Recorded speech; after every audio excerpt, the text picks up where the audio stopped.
अब ये जो 5 लोग जो अलाउड हैं under the actual idea of this whole startup visa, ये तो फाउंडर्स हैं भाई। आपने और मैंने, वली और कुबेर ने मिलके भाई एक बिजनेस डिस्कस किया।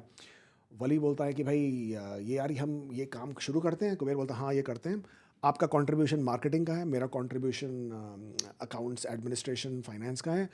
हम तीसरे बंदे को भी ले आए जिसका टेक में बहुत स्ट्रांग था कि जो हमारे इस आइडिया को सपोर्ट कर सके। तो अब हम 3 हो गए, ठीक है। हमको फिर एक चौथे की भी ज़रूरत पड़ी जिसका जो कहते हैं कि वो मार्केटिंग में बहुत अच्छा था, या मतलब जो कि सेल्स में बहुत अच्छा था, who would also be able to help us. तो हम लोगों ने 4 लोगों की टीम बना गई। हम 4 लोगों ने ये कंपनी फाउंड करने के लिए एग्री कर लिया और हमने ये बिजनेस आइडिया पिच किया। चारों ने मिलकर, किसी इंक्यूबेटर ने हमारे को एक्सेप्ट कर लिया, हमारे को लेटर ऑफ सपोर्ट दिया for 4 of us. Now 4 of us are making an application for startup visa. तो ये ओरिजिनल आइडिया है। वो 4 हैं, 5 हैं, 3 हैं, दैट डजंट मैटर। यहाँ के एजेंट्स ने क्या किया, इसको मिसयूज़ करने के लिए $55,000 में आपको बेच दिया, $60,000 में किसी पाकिस्तान में किसी को बेच दिया, $60,000 में किसी इंडियन को बेच दिया। और प्लान ऐसे बनाया कि ये 5 लोग जो हैं फाउंडर्स हैं, ये 5 लोगों के बिजनेस आइडियाज़ हैं। फिर आप 5 का एक व्हाट्सएप ग्रुप बनवा दिया ताकि आप आपस में बात कर सकें, एक दूसरे को जान सकें, ठीक है। बट लोग ये भूल गए कि इन 5 में से अगर जो क्रिटिकल बंदा है, जो क्रिटिकल मेंबर है, उसका अगर एप्लीकेशन सबमिट रिफ्यूज़ हो जाता है for whatever reason, medical inadmissibility है, सिक्योरिटी कुछ है, या कुछ भी किसी भी तरह का बैकग्राउंड चेक में आता है, तो 5 का रिफ्यूज़ हो जाएगा। पहली बात। दूसरी बात, बिकॉज वो तो बिल्कुल अलग अलग लोग हैं। अब तो इंटरव्यूज़ होते हैं, अच्छा। 2-2 घंटे के इंटरव्यूज़ होते हैं। एक ही Really? Interviews टाइम पे सबके सारे फाउंडर्स को फ़ोन कॉल्स जाते हैं। Immigration interviews? जी बिल्कुल। अच्छा। फ़ोन पे आते हैं। अगर 5 फाउंडर्स हैं, 5 को एक ही टाइम पे फ़ोन कॉल जाता है। ऐसा नहीं कि आगे पीछे जा रहा हो। और वो एक ही टाइम पे अलग अलग क्वेश्चंस किए जाते हैं उनसे, और बहुत जल्दी इस्टेब्लिश हो जाता है कि ये तो एक दूसरे को जानते ही नहीं है। राइट। ठीक है। तो ये तो हम आई थिंक लास्ट वीक मेरे पास ये केस आया हुआ है जिनको प्रोसीजरल फेयरनेस लेटर आ गया मिस रिप्रेजेंटेशन के लिए कि भाई झूठ बोल रहे हैं कि ये लोग आपस में एक दूसरे को जानते हैं। अब वो आए कि हम क्या करें। मैंने कहा आपने इतनी गहरी अपनी कब्र खो दी है, बैक भी नहीं कर सकते। मैंने कहा आपने इतनी गहरी कब्र खो दी है, मतलब क्रेन भी लाऊंगा तब भी नहीं निकाल सकता इसमें से बाहर। मतलब इतना गलत आपने एप्लीकेशन बनाया, इतनी गलत आपने इन्फॉर्मेशन उसमें डाली है। I will tell you something before you carry on. मेरे जो जिस दोस्त की बात कर रहा हूँ उसने भी यही किया था। मैंने उससे एक क्वेश्चन पूछा, मैंने कहा यार तुम मुझे एक बात बताओ, तुम 5 लोग हो, तुम एक दूसरे को नहीं जानते, चलो ठीक है आप जान लोगे, लेकिन तुम लोग, मैं तुम्हारा लिंक्डइन देख रहा हूँ अभी, लिंक्डइन पे तो तुम वही लिखा हुआ आ रहा है जिस कंपनी में काम करो। बिल्कुल। वो उसने मुझे और बाकी लोगों का बताया, उन सबका भी वही आ रहा है। बिल्कुल। कहाँ वो स्टार्टअप चल रही है जिस चीज़ के लिए तुम सोच रहे हो? यही तो लोग फंसते, और यहाँ के एजेंट्स को ये पता ही नहीं है कि किस तरह से किसी को प्रिपेयर किया जाए एप्लीकेशन में। पहली बात तो इस तरह का एप्लीकेशन करना नहीं चाहिए, ठीक है। और अगर आप भूले भटके ऐसे कर भी देते हो या वो करा भी देते हो, तो कम से कम एप्लीकेशन तो ढंग से बनाओ। हालांकि आई एम नॉट एनकरेजिंग कि इस तरह के एप्लीकेशंस आप बनाइए, बट लेट्स से आपके पास जेन्युइन क्लाइंट्स भी आते हैं जो कि जेन्युइन, उनको भी अगर हम कोच करते हैं, it becomes my responsibility to tell them what to look out for, what to expect, कि भाई आप ये जर्नी स्टार्ट तो कर रहे हैं, इसमें आगे होगा क्या। और कुछ नहीं, आपने स्टार्टअप वहाँ पे क्रिएट कर लिया, अब आप ऐसे 1 या 2 लोग जो है वर्क परमिट लेके कनाडा चले भी गए, you have to keep updating IRCC after every 2 to 3 months कि आपके बिजनेस की प्रोग्रेस क्या है। काफ़ी लोग नहीं करते, उनको पता ही नहीं है ये सब करना है। यहाँ के एजेंट को बताते नहीं उनको कुछ करने के लिए। और फिर जब वो प्रोसीजरल फेयरनेस आता है कि बताइए, अभी रिसेंटली किसी को प्रोसीजरल फेयरनेस आया 21 पॉइंट्स का, उन्होंने 21 एस्पेक्ट्स के क्वेश्चंस किए हैं कि बताइए आपने इस महीने की रेवेन्यू क्या करी है, इस महीने में आपने कौन से कॉन्ट्रैक्ट किए, इस महीने में आपने क्या मार्केटिंग एक्टिविटी, ये आपके बिजनेस कहाँ तक पहुँचा, कौन कौन से माइलस्टोन्स आपने अचीव किए, इंडिविजुअली हर मेंबर का बताइए क्या क्या कॉन्ट्रीब्यूशन रहा, बताइए कि उनका अभी स्टेटस क्या है, बताइए कि वो यहाँ पर आपके पास कनाडा में आएंगे तो क्या मैं तो क्वेश्चंस देख के परेशान हो गया। मैंने कहा इसका तो जवाब देने में भाई आपको मतलब कितना टाइम लगेगा ये, और हर चीज़ का आपको डॉक्यूमेंटेशन प्रोवाइड करना है। तो अभी तो जो लोग पाई, और इसका प्रोसेसिंग टाइम जो है 4-5 साल हो गया अब तो। 4-5 साल हो गए जी, क्योंकि देखिए लोग मैं वही तो कह रहा हूँ, अंधाधुंध लोगों ने ये माल बेचा यहाँ पे। मैं लिटरली बोल रहा हूँ ये माल बेचा, क्योंकि मतलब लिटरली इसको माल के ट्रीट करके बेचा गया था। यहाँ पे एजेंट्स ने मार्केटिंग और सेल्स के लोग रखे हुए थे जिनकी कमीशंस बंधी हुई थी इस चक्कर में कि भाई आप बेचिए, धड़ाधड़ बेचिए। और किसी भी तरह से लोगों ने किसी कंपनी में अकाउंटेंट काम कर रहा है उसको भी बेचा है, कोई कंपनी में सेल्स में कोई कुछ बिल्डिंग मटेरियल सेल्स का बंदा काम कर रहा है उसको भी यही माल बेचा है। मतलब जिसका कुछ कनेक्शन ही नहीं बनता, कोई बैकग्राउंड ही नहीं बनता, उन लोगों को उन्होंने कलेक्ट करके इस तरह के ये बेचे। तो और किसी ने ये नहीं बताया कि इसका एनुअल जो टारगेट है वो सिर्फ 1000 एप्लीकेशंस का था, कि भाई जो प्रोसेस करेगी IRCC, फिर वो 1000 को बढ़ा के 3000 पर ईयर कर दिया गया along with self employed category. Applications इनके पास 18-20 हज़ार एप्लीकेशंस हैं, तो कुछ भी नहीं है। तो कब प्रोसेस होंगे और कब ये लोगों को PR मिलेंगे? और जब तक आपका ये प्रोसेसिंग कंप्लीट नहीं होता, you have to stay good to your game now. You have to continue saying कि भाई हाँ मैं ये काम कर रहा हूँ, हाँ ये मैं मैनेज कर रहा हूँ, हाँ ये मेरा बिजनेस हो रहा है। और 4 साल के बाद भी आपका स्टार्टअप कहीं पहुंचा ही नहीं।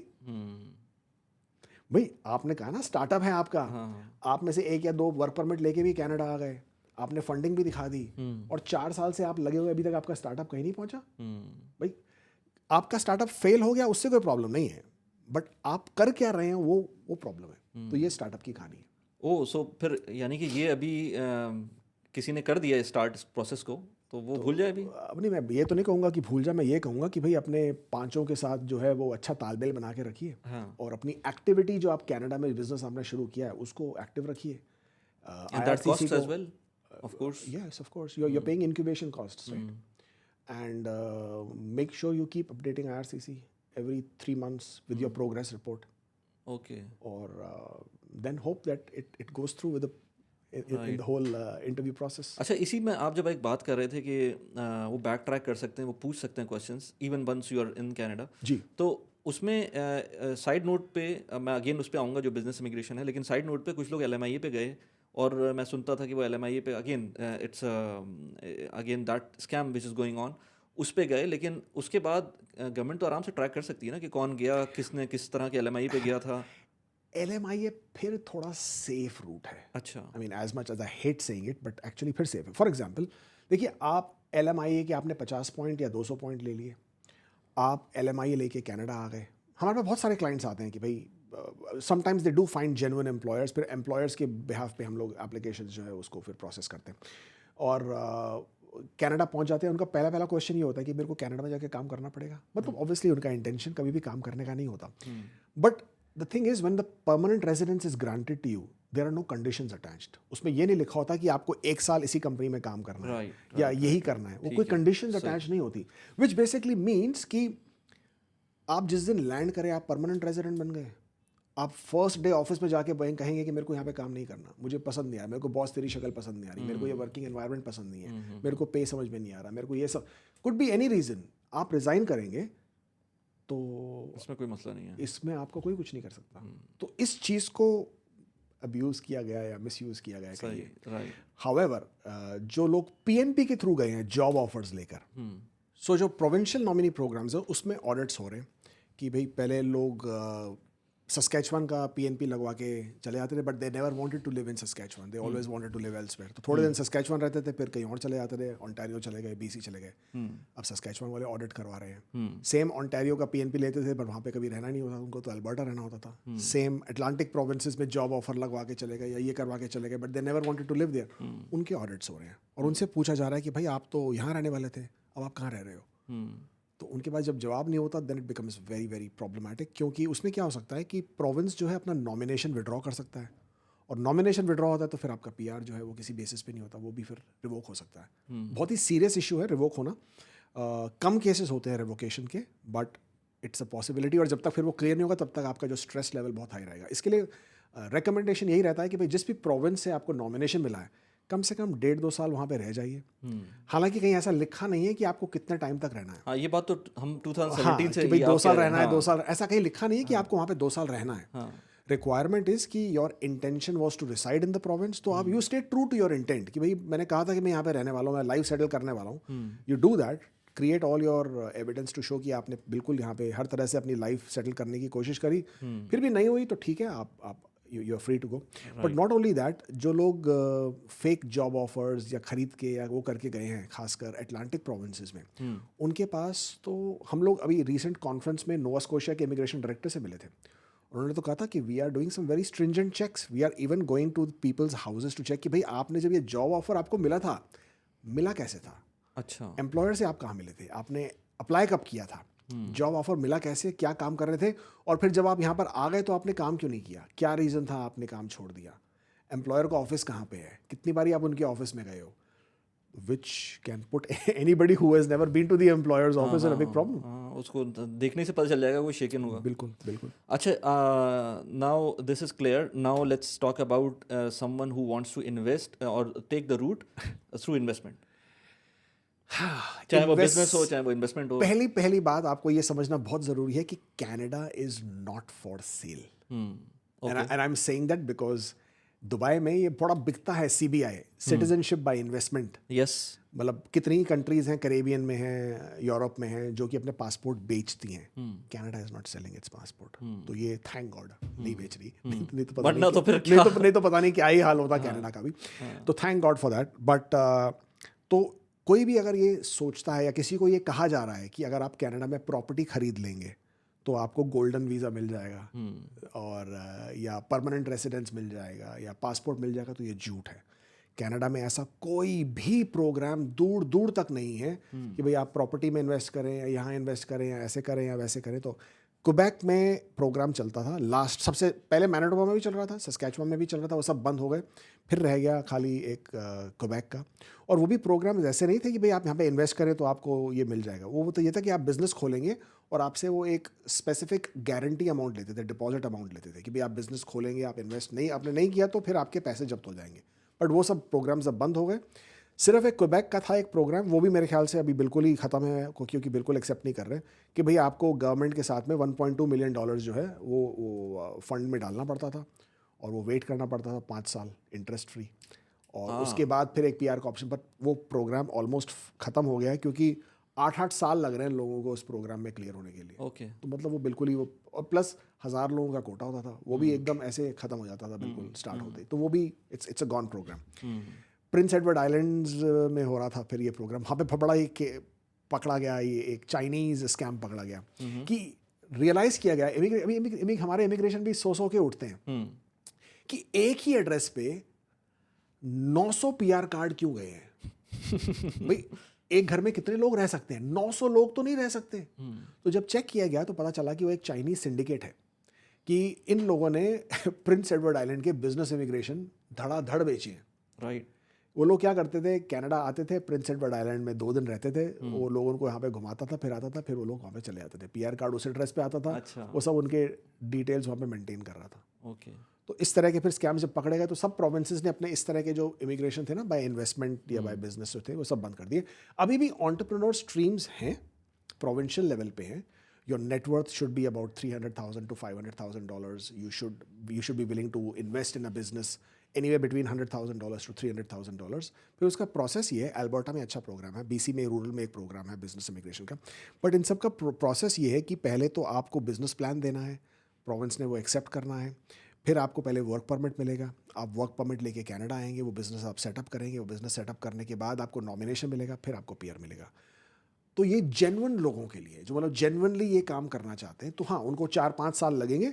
बट देर इज 4-5 साल लगेंगे to PR. Even no PR तो ठीक है, लेकिन वहाँ पहुँचने के लिए कितना टाइम लगेगा? 1 से 1.5 साल. अच्छा. Okay. Depending on how strong their PR. But once they are land, सबसे आसान, सॉरी इसमें सबसे आसान प्रोग्राम ब्रिटिश कोलंबिया का है.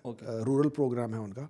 $100,000 का इन्वेस्टमेंट है और $300,000 की नेटवर्थ आपको दिखानी है. रूरल कम्युनिटीज़, अब ये देख लीजिए रूरल कम्युनिटीज़ की बात हो रही है, मतलब जिसकी पॉपुलेशन 5,000, 10,000, 15,000, 20,000 लोग हैं.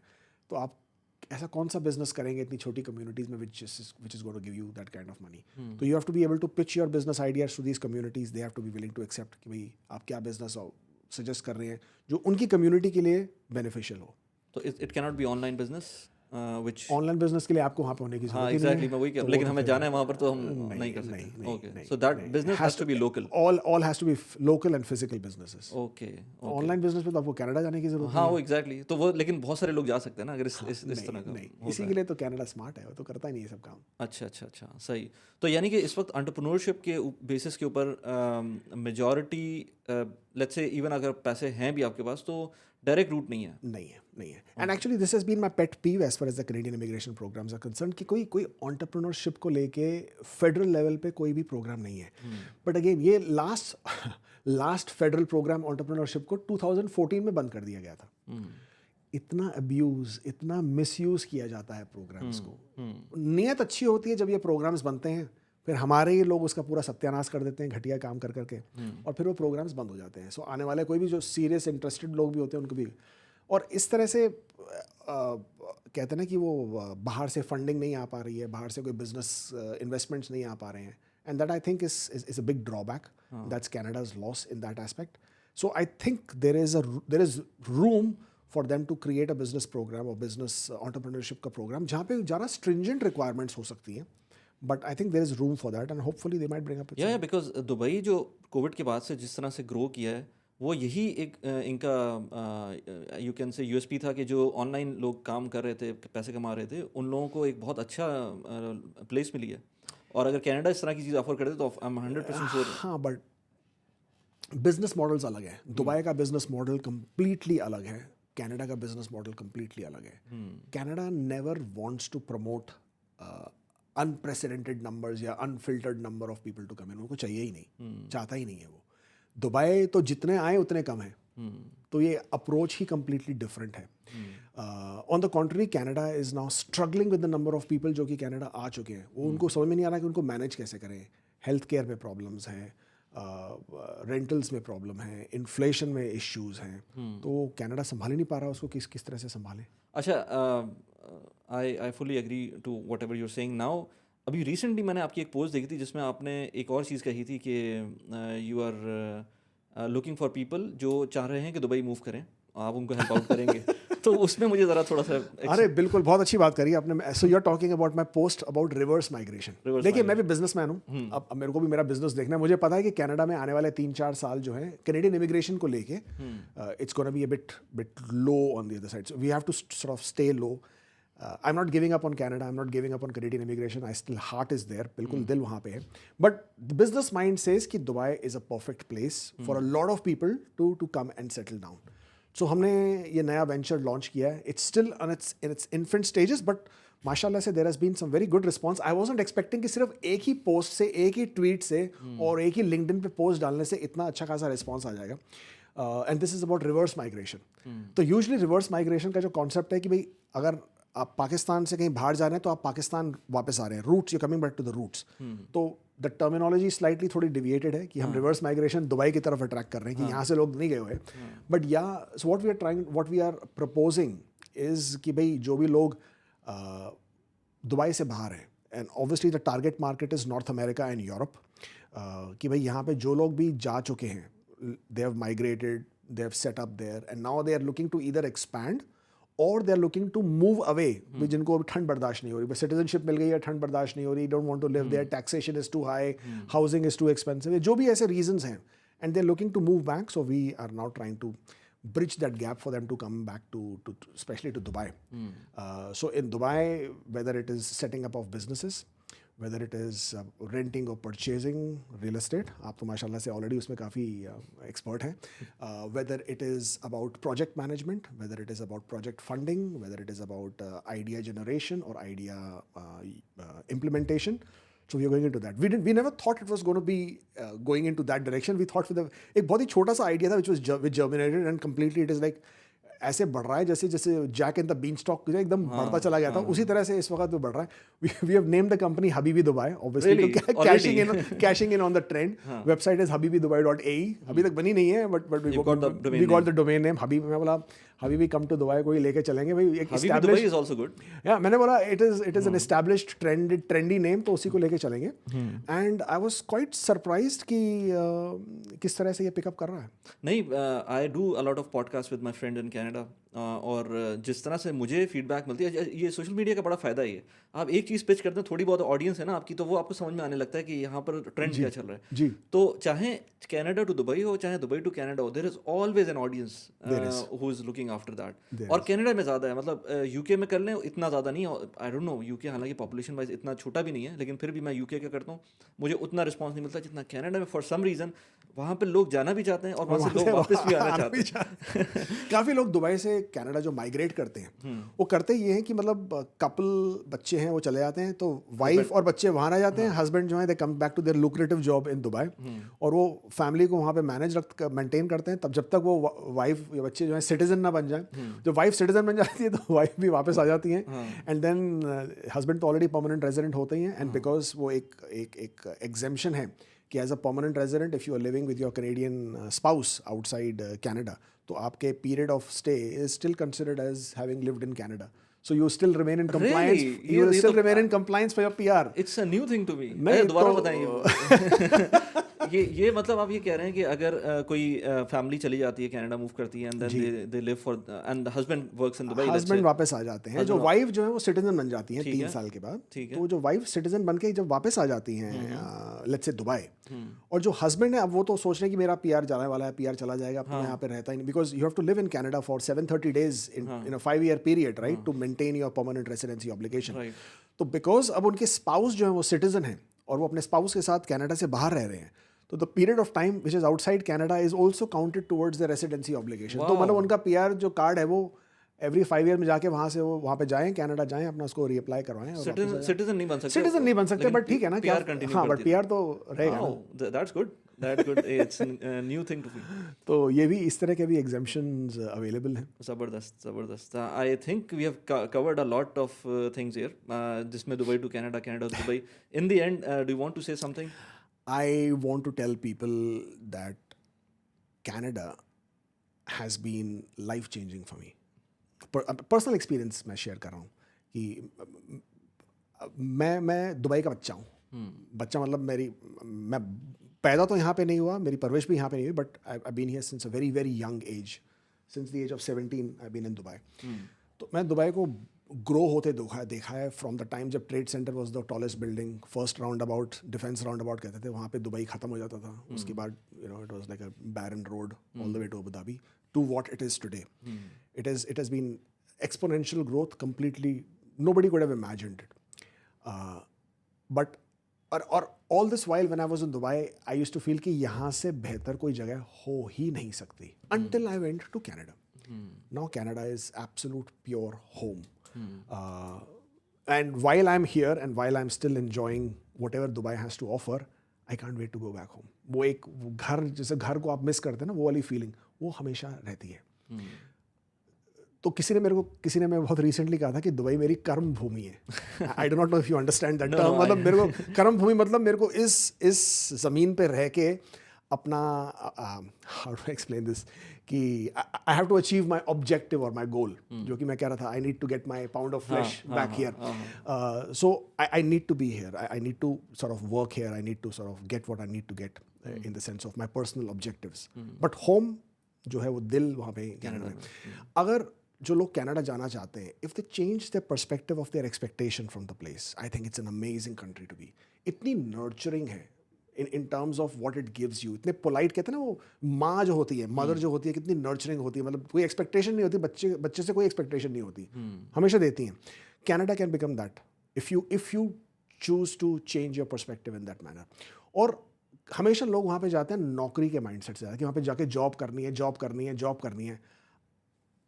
Canada offers an, at the end of the day ये आपको सोचना बहुत ज़रूरी है कि Canada is the second largest country in the world land wise. It has the largest number of freshwater lakes. Ontario alone has 250,000 lakes, freshwater lake.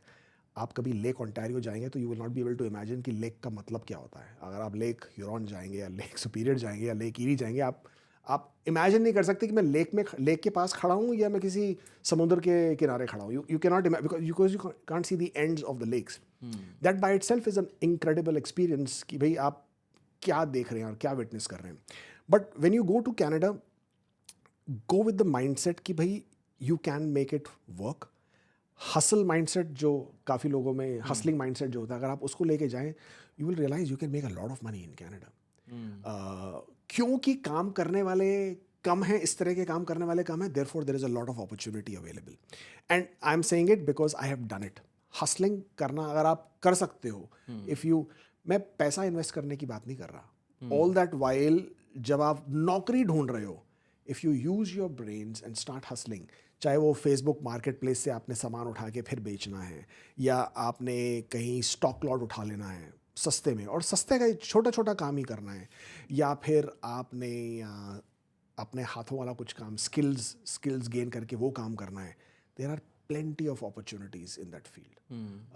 It's just about you utilizing your own skill set and your perspective change करके अगर आप उसको use करें, Canada is a beautiful place to be. ज़बरदस्त। और हाँ, before I go, scams से बचिए, स्कैम से बचिए। कोई अगर आपको कह रहा है कि 6 महीने में PR करा देगा तो झूठ कह रहा है, बिल्कुल झूठ बोल रहा है। ऐसा कोई आज की डेट में तो बिल्कुल ही कोई ऑप्शन नहीं है कि आपका 6 महीने में PR हो जाए। कोई आपको कह रहा है कि आराम से हो जाएगा, आप एलिजिबल हैं, आप क्वालिफाई हो जाएंगे, तो पहले पूछिए कि क्या हो रहा है। और हमारे पास आइए, $149 में आपकी प्रोफाइल क्रिएट कर देंगे, वो शायद आपके लिए मच बेटर रहेगा, instead of spending thousands of dirhams just to make the profile. just to make the Yes, profile. exactly, और उसका आपका कंट्रोल भी नहीं होगा आपके पास। बिल्कुल सही, ज़बरदस्त। Thanks Kuber to accept the invite and coming here explaining these all things, जो कि बहुत ज़रूरी हैं लोगों को समझना। पैसे ज़ाया होते हैं लोगों के, टाइम ज़ाया होता है, जो कि बिल्कुल नहीं होना चाहिए। अगर थोड़ा सा एजुकेटेड इन्फॉर्म डिसीजन लेंगे तो इम्प्रूव कर सकते हैं अपनी लाइफ को। And if somebody wants to connect to you, is there a Google form that you can provide? askkuber.com, Okay. askkuber.ae।